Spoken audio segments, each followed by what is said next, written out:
Hello everyone, কেমন আছো তোমরা সবাই? আশা করি খুব ভালো আছো। আমিও খুব ভালো আছি। আমার নতুন একটা ভ্লগে তোমাদের স্বাগত। আজকের ভ্লগটা এখান থেকেই শুরু করছি। তো আজকে মার আগে আমি ছাদে চলে এসেছিলাম, মানে কাজকর্ম আগেই হয়ে গেছিলো বলে তাড়াতাড়ি ছাদে চলে এসেছিলাম। তার জন্য এই যে গাছে ফুলগুলো দেখতে পাচ্ছ, গাছে ফুলগুলো আছে, নাহলে মা তো সব পুজোর জন্য তুলে নেয়। তো দেখো 3 রকমের জবা হয়েছে গাছে। তো ভালোই লাগে গাছে ফুলগুলো থাকলে, কিন্তু পুজো দিতেও তো ফুলগুলো লাগবে, তার জন্য মা তো তুলে নেয়। আর এই যে সকালবেলায় রুটি করেছিল মা, রুটি, আলু পটল ভাজা আর ছোলার ডাল। তো এই যে আমি এইদিকে খেয়ে নিচ্ছি। আর আমি আস্তে আস্তে নিচে, মার রান্নাও হয়ে গেছিলো, মা আজকে উপরেই যায়নি, বাবা পুজো করে নিয়েছিল আর কি। তো আমি আস্তে আস্তে, মার রান্না হয়ে গেছিলো, তো আমি এইদিকে খেয়ে নিলাম আর মার সাথে গল্প করছি। মা ওইদিকে জানলায় বসে আছে। এই যে মা জানলায় বসে আছে। এদিকে আমার মেয়েও আছে, মানে মেয়েকে পাখি দেখাচ্ছে, কান্না করছে বলে, তো আমাকে খেতে দিচ্ছিল না, ওই জন্য মা জানলায় বসে পাখি দেখাচ্ছিল। আর এদিকে অনেক পাখি সত্যিই আসে, প্রচণ্ড পাখি আসে। তো এই যে অনলাইনে আমার এই শাড়িটা এসেছিলো, ফ্লিপকার্ট থেকে নিয়েছিলাম। তো শাড়িটার কোয়ালিটি কিন্তু ভালোই এসেছিলো। আর আমি এদিকে ব্লাউজ পিসটা কেটে নিচ্ছিলাম। তো মাকে একটু বললাম ধরতে, তাহলে সুবিধা হবে আর কি, ওই জন্য তাড়াতাড়ি হয়ে যাবে, ওই জন্য আমি মাকে ধরতে দিয়ে দিলাম। আর এই যে এখানে কিছু জামা ছিল, এই হুক লাগাতে বাকি ছিল আর কি, এই জামাগুলোই আমি হুক লাগিয়ে নিচ্ছিলাম।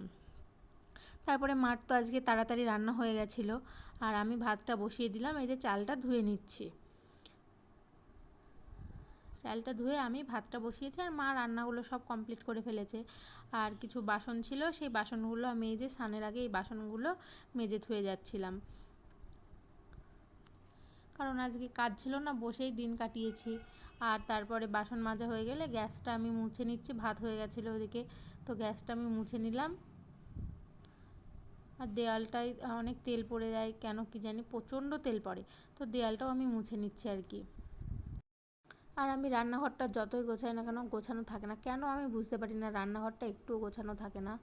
তো মানে বেশি আমার রাগও লেগে যায়। আর এত পিঁপড়ে, দেখো সব মুছে আমি চক দিয়ে নিচ্ছিলাম, কারণ পিঁপড়েতে সব মানে ময়দায় পিঁপড়ে লাগে, সব কিছুতেই পিঁপড়ে লাগে, তো এই জন্য আমি মুছে মানে কিছু কিছু দিন অন্তর অন্তর চক দিয়ে নিই, নাহলে সব জিনিসেই পিঁপড়ে লেগে যায়।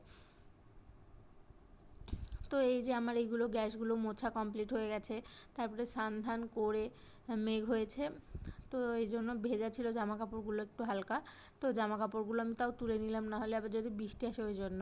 তো জামা কাপড় মেলতে মেলতে বৃষ্টি চলেও এসেছিলো, হালকা বৃষ্টি হয়েছে আর কি, মানে একদম আস্তে আস্তে বৃষ্টি হয়েছে। তো আমি জামা কাপড়গুলো মেলে দিলাম, তারপরে দেখছি এই যে বৃষ্টি, দেখো এই হালকা বৃষ্টি, মানে নামমাত্র বৃষ্টি হয়েছে। তারপরে এই যে দুপুরে খাওয়া দাওয়া করে আমি আবার সেলাই করতে বসে পড়েছিলাম, কারণ সেলাই সম্পূর্ণ হয়েছিল না। তো এই যে আমি আবার সেলাই করতে বসে পড়েছিলাম, হুকগুলো লাগানো কমপ্লিট হয়েছিল না, তো হুকগুলো আমি লাগিয়ে নিলাম, এর আগে ঘাটগুলো তৈরি করেছিলাম। আর শাড়িটাও সেলাই করা হয়নি, তো শাড়িটাও আমি এই যে এক পাশে আঁচল কেটে ওই পাশটা সেলাই করে নিচ্ছি।